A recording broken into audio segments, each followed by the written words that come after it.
पिछले वीडियो में हम लोगों ने टॉप 30 क्वेश्चन को देखा था जो कि बोर्ड एग्जाम 2023 में पूछे जा सकते हैं। तो आज हम लोग इस वीडियो में उसका आंसर देखेंगे। चलिए, पहला क्वेश्चन है कि विद्युत फ्लक्स को परिभाषित कीजिए, इसका एसआई मात्रक लिखिए। देखिए, विद्युत फ्लक्स रियल में होता क्या है कि विद्युत क्षेत्र रेखाओं से होकर जितनी विद्युत क्षेत्र रेखाओं की संख्या गुजरती है उसी संख्या को जो है विद्युत फ्लक्स कहते हैं। जैसे देखिए, यहाँ पर इस विद्युत क्षेत्र से जो है 4 विद्युत क्षेत्र रेखाओं की संख्या गुजरी 4। तो यहाँ पर जो ये 4 यूनिट जो है ये हो विद्युत फ्लक्स हो जाएगी इस विद्युत क्षेत्र की। यानी किसी भी विद्युत क्षेत्र के सतह के लंबवत गुजरने वाली कुल विद्युत बल रेखाओं की संख्या को विद्युत फ्लक्स कहते हैं। और विद्युत फ्लक्स को फाई से सूचित किया जाता है और फाई इज इक्वल होता है ई इंटू डी एस। और जहाँ पर ई जो है ये विद्युत क्षेत्र है और या डी एस जो है सतह का छोटा क्षेत्रफल है। तो ये ई वेक्टर याद रखिएगा और डी एस वेक्टर याद रखिएगा, डॉट प्रोडक्ट वेक्टर का। तो ये हो जाता है विद्युत फ्लक्स। उसके बाद चलते हैं सेकेंड नंबर क्वेश्चन पर कि आखिर लॉरेंट्ज बल क्या है। तो देखिए, लॉरेंट्ज बल क्या है। तो लॉरेंट्ज बल ये जो है यहाँ पर आपको ये फॉर्मूला दिख रहा है, F is equal to Q into E plus B into B. यही जो है विद्युत लॉरेंट्ज बल है। तो यदि चुंबकीय क्षेत्र में कोई आवेशित कण की गति हो तो उस कण पर विद्युत चुंबकीय बल दोनों कार्य करते हैं। यानी कि विद्युत चुंबकीय बल दोनों कार्य करते हैं, यानी चुंबकीय बल भी कार्य करता है और विद्युतीय बल भी कार्य करता है। और इन्हीं दोनों बलों का सम्मिलित रूप जो है लॉरेंट्ज बल कहलाते हैं। यानी लॉरेंट्ज बल जो है विद्युतीय बल और चुंबकीय बल का जो है सम्मिलित रूप है। और इसका फार्मूला होता है F is equal to Q into E plus B B. तो ये हो गया लॉरेंट्ज बल। उसके बाद चलते हैं शंट क्या है। तो शंट देखिए, शंट जो है वह युक्ति है जो विद्युत परिपथ में विद्युत धारा के संचरण में कम परिपथ उत्पन्न करने का कार्य करता है, उसे ही शंट कहते हैं। जैसे हम लोग घर में भी जो है फ्यूज कहते हैं उसको, फ्यूज। तो फ्यूज का यूज करते हैं बोर्ड में छोटे पतले से तार के रूप में, उसी को शंट कहते हैं। तो इसका उपयोग क्या आता है, इसका उपयोग जो गैल्वेनोमीटर से एमीटर बनाने में किया जाता है और उसके बाद गैल्वेनोमीटर और एमीटर को प्रबल विद्युत धारा से सुरक्षित रखने के लिए बनाया जाता है। उसके बाद चलते हैं चौथा नंबर क्वेश्चन पर। तो चौथा नंबर क्वेश्चन है हमारा कि विद्युत चुंबकीय प्रेरण का लेंज का नियम ऊर्जा के संरक्षण सिद्धांत का पालन करता है, इसकी विवेचना कीजिए। देखिए, जब चुंबक को किसी लूप के नजदीक या लूप से दूर लाया जाता है तो लूप में विद्युत धारा प्रेरित होती है, अतः लेंज का नियम से प्रेरित धारा उत्पन्न होने के कारण यांत्रिक ऊर्जा का विद्युत ऊर्जा में परिवर्तन होना है और एक ऊर्जा का दूसरे ऊर्जा में परिवर्तन होने को ही जो है ऊर्जा संरक्षण का नियम कहते हैं। इस प्रकार जो आप विद्युत चुंबकीय प्रेरण का लेंज का नियम जो है कह सकते हैं कि वो ऊर्जा संरक्षण के नियम का पालन करता है। तो इस तरह से आप उसको आसानी से जो है समझा सकते हैं। उसके बाद चलते हैं पांचवा नंबर क्वेश्चन पर कि विद्युत चुंबकीय तरंग के 2 गुण लिखना है। देखिए, एक गुण यह है कि विद्युत चुंबकीय तरंग अनुप्रस्थ होती है और उसके बाद इसका गमन जो है गमन करने के लिए माध्यम की कोई आवश्यकता नहीं होती, मतलब इस तरंग को आगे बढ़ने के लिए माध्यम की जरूरत नहीं है। तो इस तरह से 2 उपयोग आप लिख सकते हैं। उसके बाद है छठा नंबर कि किसी सतह पर विद्युत फ्लक्स की परिभाषा है। तो विद्युत फ्लक्स की परिभाषा हम पहले भी जान सके, लेकिन उसमें जो हमने पूरा डिटेल जाना सा सूत्र और जो है मात्रक सहित।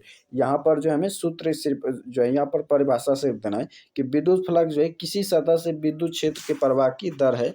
यानी कह सकते हैं कि किसी भी विद्युत क्षेत्र से होकर जितनी विद्युत बल रेखाओं की संख्या गुजरती है उसे विद्युत फ्लक्स कहते हैं। और इसकी परिभाषा यहाँ अलग तरह से दी हुई है, तो आप इस तरह से भी ले सकते हैं कि विद्युत फ्लक्स किसी सतह से गुजरने वाली विद्युत क्षेत्र रेखाओं का अनुक्रमानुपाती होता है, यानी समानुपाती होता है।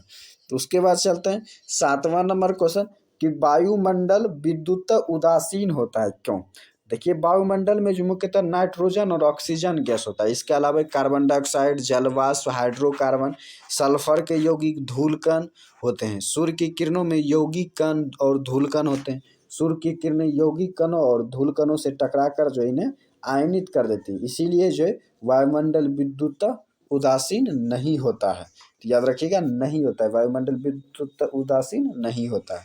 उसके बाद चलते हैं 8वां नंबर क्वेश्चन की अति चालकता से आप क्या समझते हैं। तो देखिए, कुछ ऐसे पदार्थ होते हैं जिनकी प्रतिरोधकता ताप घटाने पर धातु की तरह पहले नियमित रूप से घटती, यानी कुछ पदार्थ ऐसे होता है जिसका अगर प्रतिरोधकता ताप आप घटा देंगे तो वो जो है धातु पहले नियमित रूप से घट जाएगी, और एक ताप पर उनकी प्रतिरोधकता जो है एक यानी अचानक जो है शून्य हो जाएगी, जीरो, जब आप उसकी प्रतिरोधकता ताप घटा देंगे। तो इसी घटना को अति चालकता कहते हैं। ऐसे पदार्थ अति चालक कहलाते हैं। यानी कुछ पदार्थ को जो है जब आप प्रतिरोधकता ताप घटाएंगे तो उसकी प्रतिरोधकता अचानक जीरो हो जाती है, और इसी घटना को अति चालकता कहते हैं। उसके बाद चलते हैं नंबर क्वेश्चन पर कि चुंबकीय क्षेत्र रेखाओं की संख्या लिख। क्षेत्र क्या है, चुंबकीय क्षेत्र रेखाएं क्या है और इसके दो गुणों को लिखें। देखिए चुंबकीय क्षेत्र रेखाएं जो चुंबकीय क्षेत्र में चुंबकीय क्षेत्र रेखाएं जो है एक काल्पनिक वक्र रेखा है या सीधी भी हो सकती है, जो चुंबक से उत्तरी ध्रुव को निकलकर जो है दक्षिणी ध्रुव तक जाती है। तो ये जो है एक जो काल्पनिक रेखा है, यानी चुंबकीय क्षेत्र को दर्शाने के लिए जो कल्पना की जाती है कि चुंबकीय क्षेत्र जो है एक रेखा है। तो और ये रेखा जो वक्र भी हो सकती हैं और जो है सीधी भी हो सकती हैं, इसकी कोई जो गारंटी नहीं है। तो यहाँ पर जो गुण है इसके, तो पहला गुण है चुंबकीय क्षेत्र रेखा एक दूसरे को कभी काट नहीं सकते, और उसके बाद चुंबकीय क्षेत्र रेखा किसी भी बिंदु पर खींची गई स्पर्श रेखा उस बिंदु पर चुंबकीय क्षेत्र की दिशा को दर्शाती है, ये भी याद रखिएगा। उसके बाद चलते हैं 10वां नंबर क्वेश्चन पर।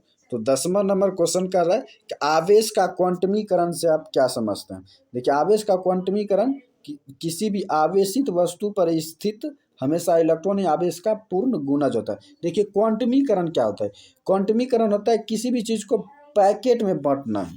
पैकेट यानी पैकेट क्या होगा, एक पैकेट होगा या तो 2 पैकेट होगा या तो 3 पैकेट होगा या 4 पैकेट होगा।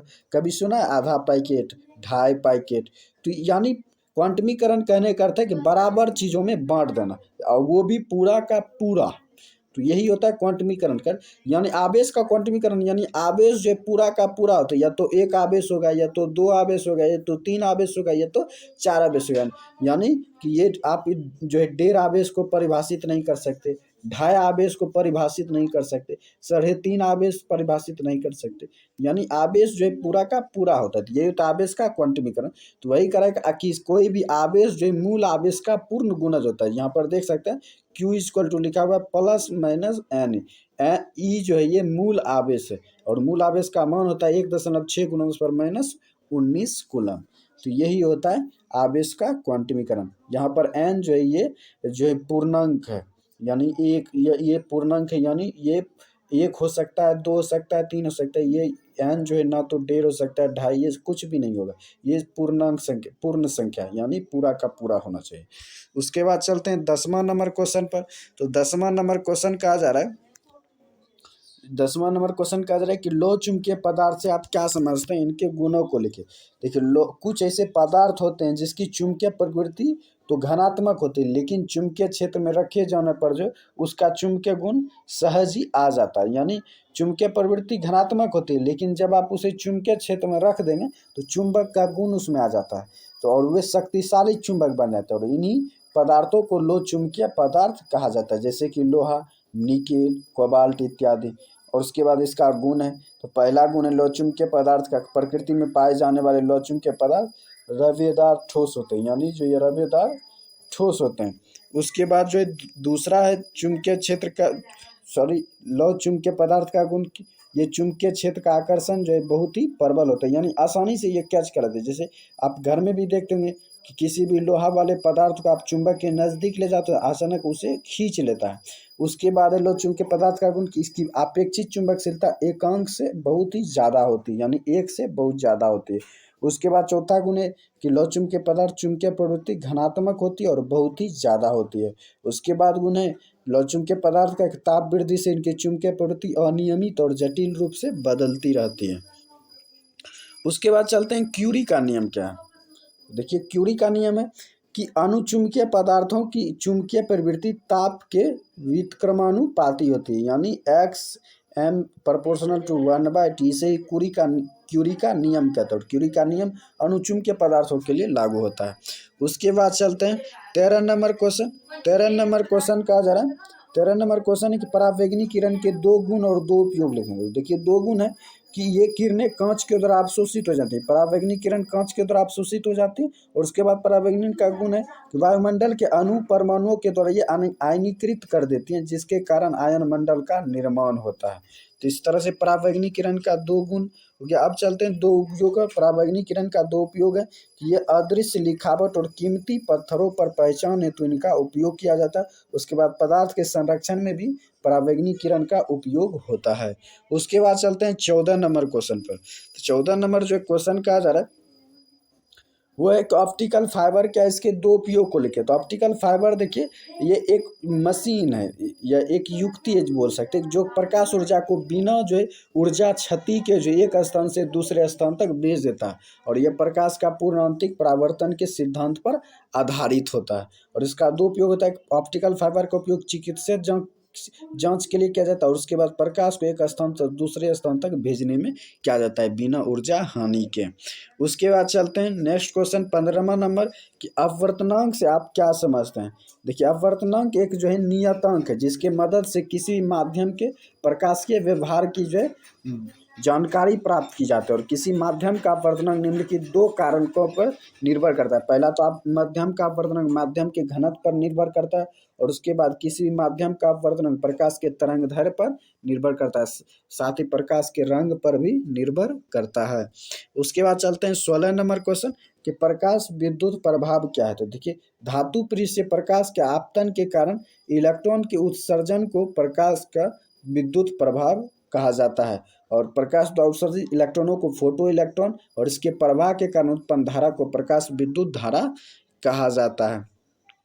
उसके बाद चलते हैं 17वां नंबर क्वेश्चन कि विकिरण का क्वांटम सिद्धांत को लिखिए। तो देखिए क्वांटम का सिद्धांत क्या है, यानी इसको प्लैंक का सिद्धांत भी कहा जाता है। तो प्रकाश जो ऊर्जा के छोटे छोटे बंडलों के रूप में चलता है और जिन्हें फोटोन कहा जाता है। प्रत्येक फोटोन की ऊर्जा E बराबर hv होती है, जहाँ पर s जो है प्लैंक का नियतांक और v जो है आवृत्ति है। और यही जो विकिरण का क्वांटम सिद्धांत है। उसके बाद चलते हैं 18 नंबर क्वेश्चन कि नाभिकीय बल क्या है और इसके गुणों को लिखे। तो देखिए नाभिक में उपस्थित कणों के बीच प्रबल आकर्षण का एक बल होता है जिसे नाभिकीय बल कहा जाता है, और जो उन्हें एक दूसरे से बांधे रखता है। नाभिकीय बल का जो दो गुण है, नाभिकीय बल तो पहला आकर्षण बल होता है और दूसरा नाभिकीय बल जो है अत्यंत लघु परासी बल होता है। उसके बाद चलते हैं 19 नंबर और तीसरा भी उपयोग है यहाँ पर। तो तीसरा भी देख लेते हैं। नाभिकीय बल अत्यंत परासी बल होता है, नाभिकीय बल अवैद्युत और अगुरुत्वीय होता है, और चौथा है नाभिकीय बल अत्यंत प्रबल बल होता है। उसके बाद चलते हैं 19 नंबर क्वेश्चन पर। 19 नंबर क्वेश्चन है कि कैथोड किरणें क्या है समझाएं। तो देखिए कैथोड किरणें जो है बहुत से इलेक्ट्रॉनों के तेजगामी प्रवाह है जो कि सभी तत्वों में विद्यमान होता है। कैथोड किरणें यानी सभी तत्व में होता है कैथोड किरण, और ये इलेक्ट्रॉन का प्रवाह है। और ये ऋण आवेशित होता है और इनके मात्रा और आवेश इलेक्ट्रॉन के बराबर होते हैं। इनका आवेश होता है 1.6 × 10⁻19 कूलम, और इसका जो द्रव्यमान आवेश होता है द्रव्यमान होता है 9.1 × 10⁻31 किलोग्राम। उसके बाद चलते हैं नेक्स्ट क्वेश्चन पर 20 नंबर कि एनालॉग और डिजिटल संकेत से आप क्या समझते हैं। तो एनालॉग संकेत क्या होता है कि एक लगातार बदलने वाले संकेत को जो है एनालॉग कहा जाता है। जैसे कि प्रत्यावर्ती धारा एक एनालॉग संकेत है। और डिजिटल संकेत क्या होता है कि एक ऐसा संकेत जिसके दो या दो के गुणज के असतत मान ही संभव हो पाते हैं, इसे डिजिटल संकेत कहते हैं। जैसे वर्ग तरंग एक डिजिटल संकेत होता है। उसके बाद चलते हैं 20 नंबर क्वेश्चन पर। तो 20 नंबर क्वेश्चन कह रहा है कि नोट लिखना है www फैक्स चैट ई-कॉमर्स पर। चलिए नोट देखते हैं। तो www का नोट देखते हैं सबसे पहले। तो www का फुल फॉर्म होता है वर्ल्ड वाइड वेब, और इसी के कारण इंटरनेट चलता है, कोई भी वेबसाइट काम करती है। यह वर्ल्ड वाइड वेब का छोटा रूप है और ऐसे कंप्यूटर का जो दूसरे से बांटने के लिए अपने भीतर कुछ विशिष्ट सूचना संग्रहित करता है और स्वयं ही अथवा वेब सेवा प्रदान करने वाले के द्वारा कोई वेबसाइट प्रदान करता है। यानी कि डब्ल्यू के कारण ही, वर्ल्ड वाइड वेब के कारण ही कोई भी वेबसाइट का निर्माण हो पाता है और उस पर कई सारे सूचनाओं को स्टोर करके रखा जाता है। तो आप अपनी समझ के अनुसार भी लिख सकते हो। उसके बाद है फैक्स। तो फैक्स क्या होता है, ये अंकीय संचार तंत्र के द्वारा किसी भी प्रलेख या चित्र को जो किसी दूरस्थ स्थान तक इलेक्ट्रॉनिक पुनरुत्पादन द्वारा प्रतिचित्रण टेलीग्राफी अर्थात फैक्स कहलाता है।